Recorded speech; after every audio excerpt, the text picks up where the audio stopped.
On today's episode of Thinking Aloud, we're continuing our study of understanding Revelation by looking at Revelation chapter 17. Next on Thinking Aloud.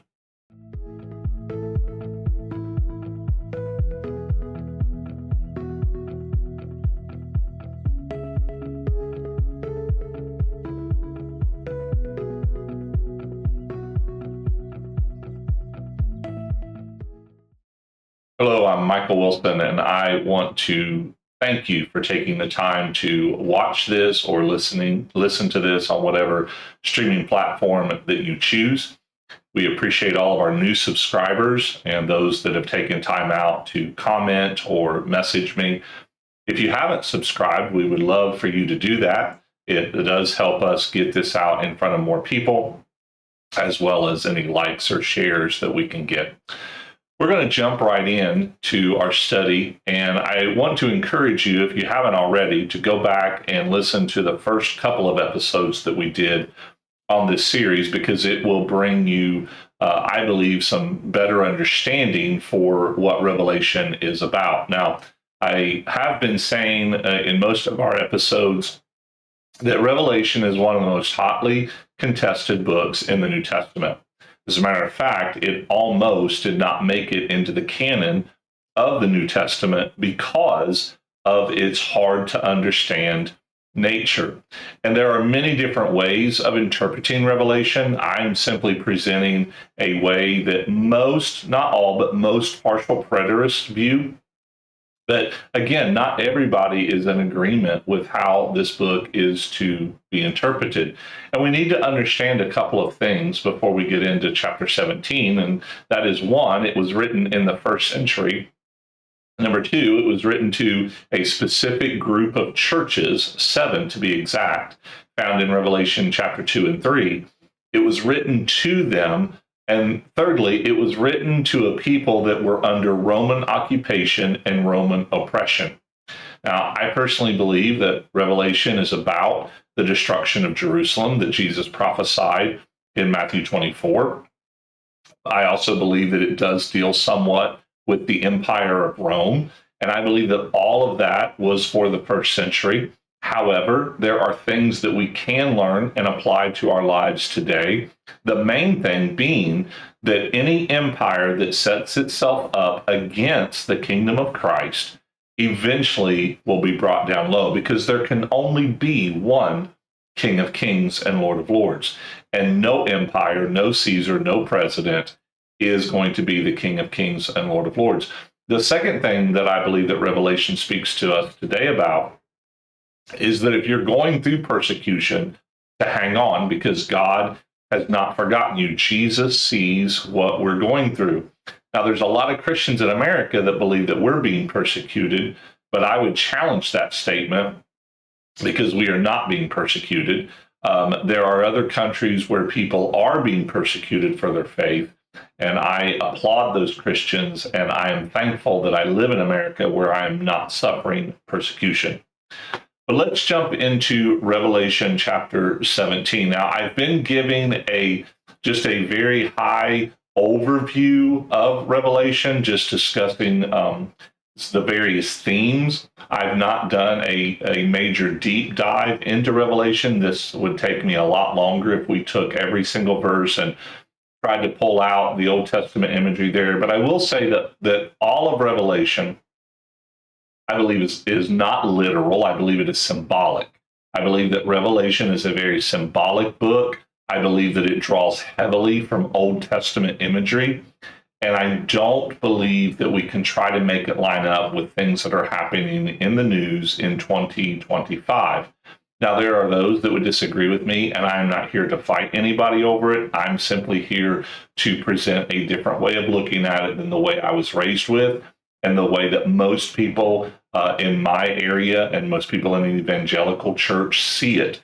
Most people believe that Jesus could come at any moment. There's going to be a rapture, a 7-year tribulation, an Antichrist person is going to rise up, and then Jesus is going to come back after the 7 years. There's going to be this big battle of Armageddon, and then the end of the world is going to happen. That's kind of generalized, I realize. I don't see Revelation that way. And I've covered that numerous times as we've looked at some of the other chapters. But we're going to take a look at Revelation chapter 17 in this episode. And Revelation 17 focuses on the unveiling of God's judgment against apostate Jerusalem and its unholy alliance with imperial Rome. This chapter uses rich symbolic imagery to set the stage for the climactic fall of this corrupted covenant city, leading to the vindication of the saints and the coming of the New Jerusalem. Now, I just want to remind you that in Matthew 23, Jesus gives the woes against the Pharisees, and he tells them that upon that generation was going to come all the blood from Abel to Zechariah. And he tells them that their house or the temple was going to be left to them desolate. And the disciples asks in Matthew 24, when are all these things going to be? What's going to be the sign of your coming? And then Jesus gives the Olivet Discourse where he prophesies all kinds of bad things were going to happen. And at the end of that, he says, and this generation will not pass away until all these things are fulfilled. It is my understanding that Revelation is talking about the destruction of Jerusalem and the fall of the temple and the fall of the Jewish system, the Old Covenant, the Mosaic system. And it's an establishment of Christ being in his kingdom, coming in power and glory as Jesus prophesied. So that's the basis of what we're going to be looking at. And we're going to look, I am going to read the scriptures out of this particular chapter. I don't do this for every single chapter, but I am going to do this for Revelation 17. So verses 1 and 2, then one of the seven angels who had the seven bowls came and spake with me, saying, come here, I will show you the judgment of the great harlot who sits on many waters, with whom the kings of the earth committed acts of immorality, and those who dwell on the earth were made to drink with the wine of her immorality. Now, I will say going into this that there are some people that interpret chapter 17 as an edict against Rome. I can see how they arrive at that. I believe that it's actually an edict against Jerusalem, and we've seen that all throughout Revelation. I think this is John, the writer of Revelation, getting this spiritual vision because he's seen all this in the spirit realm. I believe it's just several different ways of him seeing the destruction of Jerusalem. So this angel invites John to witness the judgment of the great prostitute or the great harlot who sits on many waters. She is said to have committed spiritual adultery with the kings of the earth, the inhabitants of the earth, or the inhabitants of the land, depending on how you translate the word earth there, and because it can be translated both earth or land. I believe this is often meaning apostate Israel or the covenant people, the Jewish people, and they're intoxicated, the inhabitants of the earth are intoxicated with her immorality. This great prostitute is identified with apostate Jerusalem, which had aligned herself with Rome, because remember, at Jesus' trial, the religious leaders said, we have no king but Caesar. They were in bed, so to speak, with Rome, which is the beast, and rejected its covenant with God. Many waters symbolizes her influence over people and nations, I believe through her religious prestige and political maneuvering. And then lastly, we need to understand that Jerusalem is portrayed in the Old Testament as God's unfaithful bride. Examples are given in Ezekiel 16, Isaiah 121, and especially the whole book of Hosea. Israel, is accused of spiritual idolatry by aligning with foreign powers and idolatry. And so if you look at the Old Testament prophet Hosea, God tells Hosea to go and marry a prostitute. And Hosea does, and God says, this is a symbolic act of my relationship with Jerusalem, with Israel, because I've married her, but she keeps going whoring after other gods. She was committing spiritual adultery, so to speak. And Hosea marrying Gomer, the prostitute, is a prophetic picture of this. Now, thankfully, God only asked Hosea to do that. But can you imagine what Hosea went through in order to do that and to be obedient to the Father? So as we move on, let's read the verses 3 through 6. And he carried me away in the spirit into a wilderness. And I saw a woman sitting on a scarlet beast full of blasphemous names, having 7 heads and 10 horns. The woman was clothed in purple and scarlet and adorned with gold and precious stones and pearls, having in her hand a gold cup full of abominations and of the unclean things of her immorality. And on her forehead a name was written, a mystery, Babylon the Great, the mother of harlots and of all the abominations of the earth. And I saw the woman drunk with the blood of the saints and with the blood of the witnesses of Jesus. And when I saw her, I wondered greatly. So we see here that John sees a woman sitting on a scarlet beast covered with blasphemous names, having 7 heads and 10 horns. The beast, in my opinion and my understanding, represents the Roman Empire, especially under Nero. The woman's dressed in luxury, having a golden cup full of abominations. And the gold cup reminds us of Jeremiah 51:7 and highlights Jerusalem's once holy status, but it's now been corrupted. She bears the name Babylon the Great, the mother of prostitutes and of the abominations of the earth. Now, again, John is writing in code, but Babylon for the Jews represented an abomination nation. They came in, the Babylonians came in and destroyed Jerusalem, took them, destroyed Israel, took them captive. I can't remember if it was the northern, I think it was the southern kingdom, if I remember correctly. And they came in and destroyed the southern 2 kingdoms, took them off into exile. But Babylon was not the place. It was not a good memory for Israel. It was a bad memory for Israel. And so I believe that John's writing this in code, and he is calling Jerusalem Babylon now. She is drunk with the blood of the saints and the martyrs. Now, I believe this is why it's referring to Jerusalem, because Jesus said in Matthew 23, he said, I will send you prophets and teachers, and you will kill them. And then he said, all the blood from Abel to Zechariah would be upon that generation. And then in Matthew 24, Jesus tells the disciples that he was going to send them out to Israel, and they would be persecuted, and some of them would die. Now, Rome also persecuted Christians, so she could be said to be drunk with the blood of the martyrs and the saints. But again, I believe this is speaking of Israel. The woman is Babylon, is Jerusalem, now symbolically called Babylon due to its corruption, spiritual unfaithfulness, and persecution of the early church. And we talked about how that her persecution of Christians and prophets makes her liable to judgment. So as we move on, we're going to look at verses 7 through 14. Verse 7 says, and the angel said to me, why do you wonder? I will tell you the mystery of the woman and of the beast that carries her, which has the 7 heads and the 10 horns. So we see that this is a mystery. John is bewildered at what this means, and the angel is about to tell John what it is. The beast that you saw was, and is not, and is about to come up out of the abyss and go to destruction. And those who dwell on the earth, whose name has not been written in the book of life from the foundation of the world, will wonder when they see the beast that he was and is not and will come. Here is the mind which has wisdom. The 7 heads are 7 mountains on which the woman sits. And they are 7 kings. 5 have fallen, 1 is, and the other has not yet come. And when he comes, he must remain a little while. The beast which was and is not is himself also an 8th and one of the 7, and he goes to destruction. The 10 horns which you saw are 10 kings who have not yet received a kingdom, but they receive authority as kings with the beast for 1 hour. They have one purpose, and they give their power and authority to the beast. These will wage war against the Lamb, and the Lamb will overcome him, because he is Lord of lords and King of kings. And those who are faithful with him are the called and the chosen and the faithful. Let's break this down a little bit.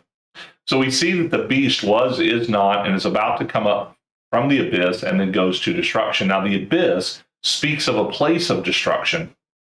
We read about the abyss in an earlier chapter.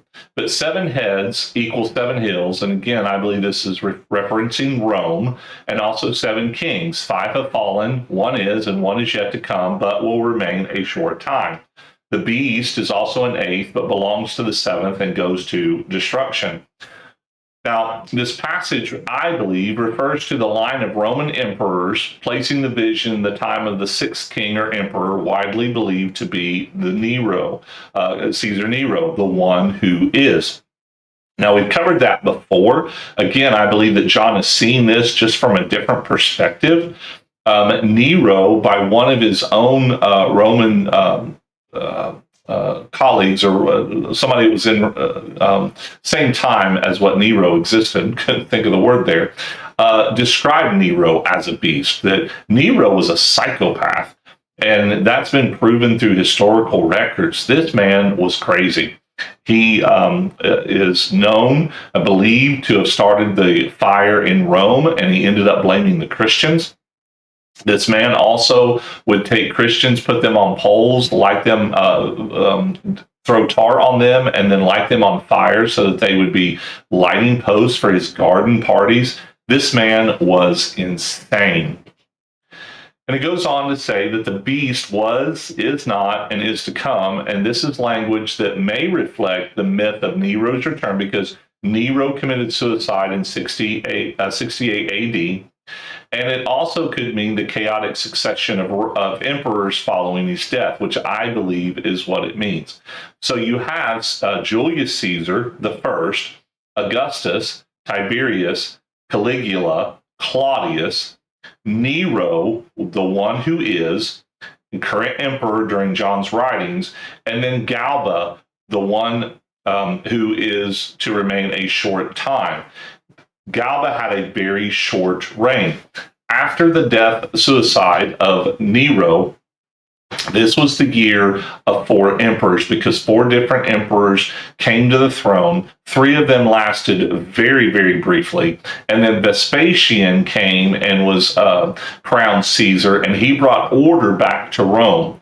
Now, during that time, that year of the 4 emperors, some historians say that Rome could have collapsed upon itself. There was a lot of upheaval, a lot of stuff going on in Rome, civil wars, different things going on that could have caused the empire to collapse. But when Vespasian was crowned Caesar, he brought order and structure back to Rome. And so it looked like the beast had a mortal wound, but then it was raised back to life again. We talked about that in an earlier chapter, an earlier episode.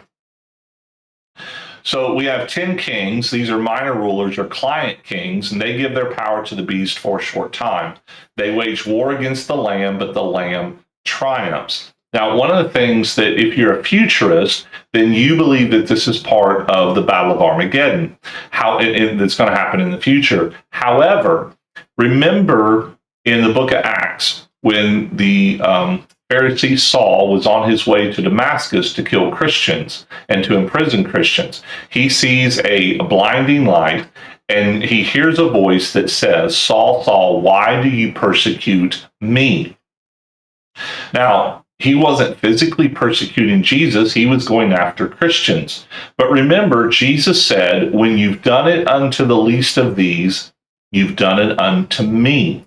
Jesus so identifies with our humanity that to persecute Christians, to wage war against Christians, is to literally wage war against the Lamb.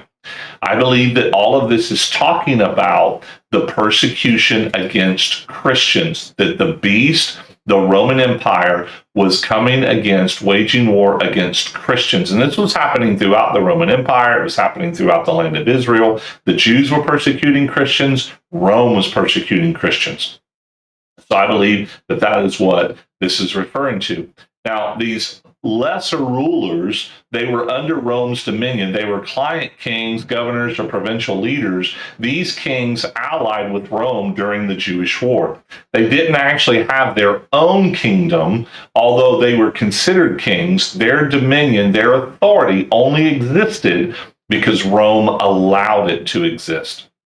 But then we see that Christ's spiritual victory is declared even before the physical judgment falls. In other words, the Lamb is victorious because he is the King of Kings. He is the Lord of Lords. And this is showing that Caesar is not. Now, when you look at it in the natural, Jerusalem does fall, and the Christians are persecuted. So it looks like the beast is winning.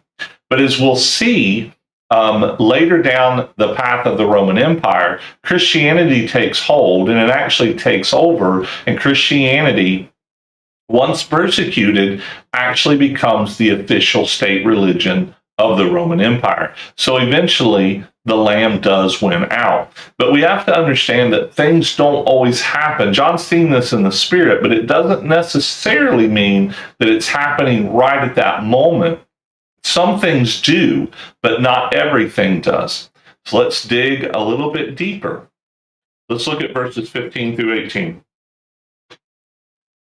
And he said to me, the angel said to John, the waters which you saw where the harlot sits are peoples and multitudes and nations and tongues. And the 10 horns which you saw and the beast, these will hate the harlot and will make her desolate and naked and will eat her flesh and will burn her with fire.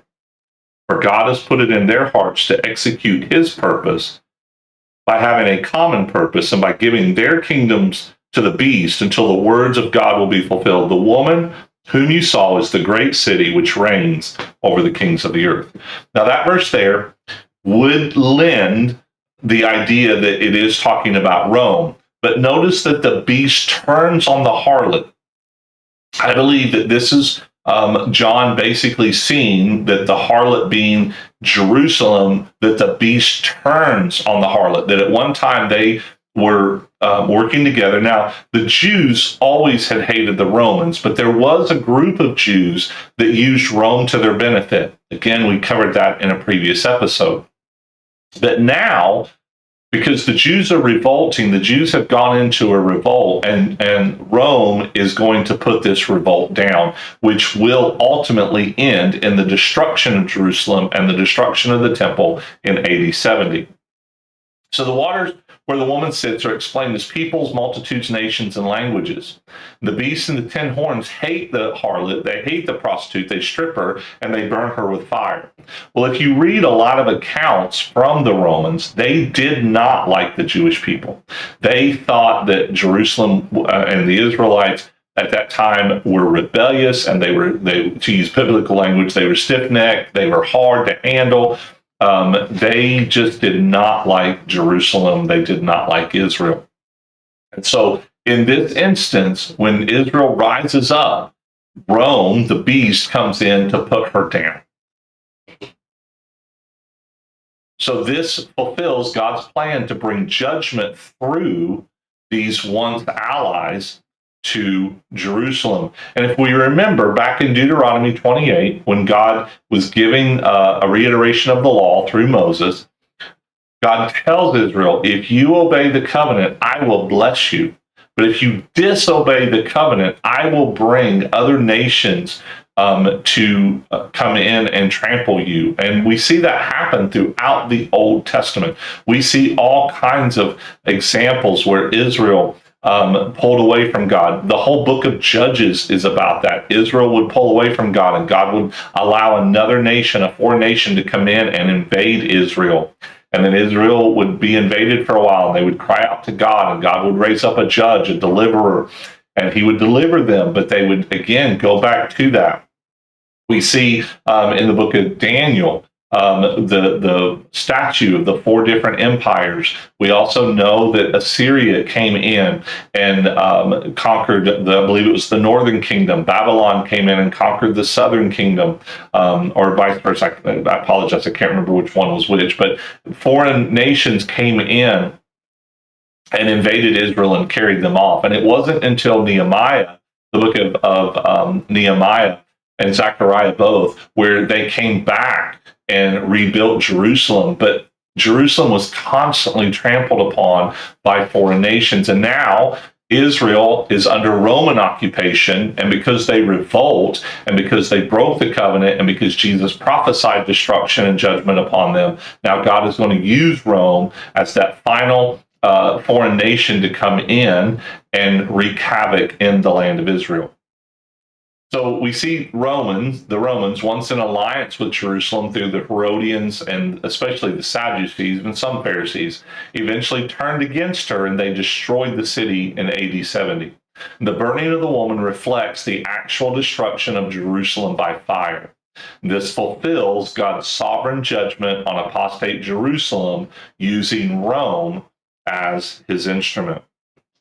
So again, chapter 17 is, I believe, another retelling, another way of seeing God bringing judgment upon the nation of Israel because they did not follow the covenant of God. They missed their day of visitation. Jesus said in Matthew 23, "O Jerusalem, Jerusalem, how I long to gather you under my wings like a hen gathers her chicks, but you would not have it." They missed their day of visitation. The very God that they were looking for, they didn't like the package that he came in. They didn't like the mission that he had, that he wanted to save the world and not just Jerusalem, not just to make Israel great again, not to destroy the Romans. They ended up crucifying him by getting in bed with Rome and declaring, "We have no king but Caesar." And they sealed their fate. And the old covenant was done away with in order for the new covenant to be fully established. I hope this has helped. Again, this is not a very deep study of the book of Revelation. I can recommend, I would recommend another series. If you'll go to YouTube and look up Dr. Lynn Hiles, Hiles, Dr. Lynn Hiles. He has done some extensive YouTube episodes on the book of Revelation where he does go verse by verse and he pulls out all kinds of Old Testament imagery. He channels everything back to the Old Testament and he brings it all together. It's a wonderful thing. You can avail yourself to that. I'm just trying to give an overarching theme to Revelation to help those that have been raised that it's a book, a scary book. It's a book that's in our future. We don't know when it's going to happen. When it does, it's going to be bad. I'm trying to show you a better way that says that Revelation, the last days, are in our past. The last days are past days. And that we can read Revelation with hope, and we can read Revelation without being fearful, and we can read Revelation knowing that Jesus is coming back someday. We don't know when, but when he does, it's going to be the final finale of everything. It's not going to be a rapture and then an antichrist coming along and then a great battle of Armageddon. I don't believe any of that. I believe that Revelation is a very symbolic book, and you have to read it as a symbolic apocalyptic book, and you cannot read it literally. Otherwise, it will mess you up. And you have to do a lot of spiritual gymnastics to make things fit when you read it from a literal standpoint and not a symbolic standpoint. So again, I hope this has helped you in your journey. If you are ever in the Dyersburg, Tennessee area, we would love to have you at Renovatus Church. We are a church for misfits, dreamers, and the discontent. We meet on Sunday evenings at 6 p.m. at 118 East Court Street, which is the community church's facility in downtown Dyersburg. The community church is very gracious in allowing us to use their facility on Sunday evenings, and we meet every Sunday at 6 p.m. You can find out more at our website, Renovatus, that's RENOVATUS.org. Until next time, where we'll be covering Revelation chapter 18 and 19, we're going to cover 2 chapters in the next episode. But until then, please like this, subscribe to this channel, wherever you're listening to this from. Also, leave us a comment. Let us know. If you disagree, don't just tell me you disagree. Tell me why you disagree. What is it that you don't agree with? Until next time, I just want to share this with you. You were created by love, out of love, to be loved, and to love. Until next time, God bless.